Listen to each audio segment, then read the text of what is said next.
আসসালামু আলাইকুম। নতুন একটি ভিডিও নিয়ে আবার হাজির হলাম। এখন বানাবো আমি আন্তাসা পিঠা।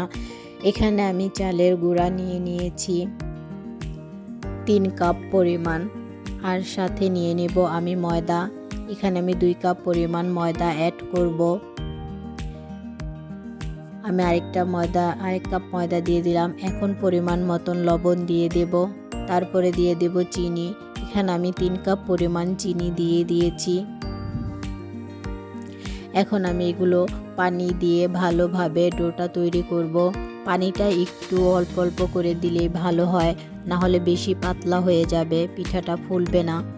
আমি এখানে একটু একটু করে পানি দিচ্ছি আর একটু একটু করে লাড়ছি যেন কোনো দানা দানা ভাব না থাকে। আমার ডোটা আমি তৈরি করছি। আর এখানে আমি তেলটা গরম করতে চুলা বসিয়ে দিয়েছি। আমার তেলটা গরম হয়ে আসছে। এখন আমি পিঠাটা বানানোর জন্য ডোটা দিয়ে দিব তেলের মধ্যে। দেখেন আমি দিয়ে দিলাম। আমার পিঠাটা আস্তে আস্তে উঠে আসছে। আর শীতকালে গরম গরম পিঠা খেতে মজাই আলাদা। এই শীতকালে পাটিসাপলা, আন্তাসা পিঠা, ভাপা পিঠা খেতে খুব মজা লাগে। আপনাদের কার কোন পিঠা পছন্দ তা কমেন্টের মধ্যে জানিয়ে যাবেন। দেখেন আমার পিঠাটা ফুলে উঠেছে।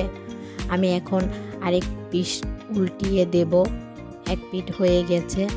পিঠাটা সাবধানে উল্টাতে হবে, কারণ এখানে অনেক তেল গায়ের মধ্যে ছিটে আসবে। আপনারা যারা এখন আমার ভিডিও দেখেন কিন্তু সাবস্ক্রাইব করেন না, প্লিজ সাবস্ক্রাইব করে যাবেন। লাইক, কমেন্ট এবং বেল আইকন চাপ দিয়ে রাখবেন। দেখেন আমার দুটোটাই হয়ে গেছে। আমি আরেকটা পিঠা বানিয়ে আপনাদের দেখাবো। এখানে আমার পিঠার একটু সাইডে আটা পড়ে গেছে, সেজন্য যে বাঁকা হয়ে গেছে, এটা কোনো সমস্যা না।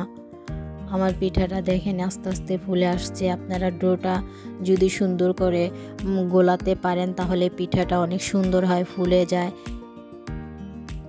পরিমাণ মতন পানি দিয়ে সুন্দর করে ডোটা বানালে পিঠাটা সুন্দর হয়, ভিতরে কাঁচা থাকে না। দেখেন আমার পিঠাটা পুরোপুরি ফুলে আসছে। এখন আমি আরেক পিঠ উল্টিয়ে দেব। এক পিস হয়ে গেছে।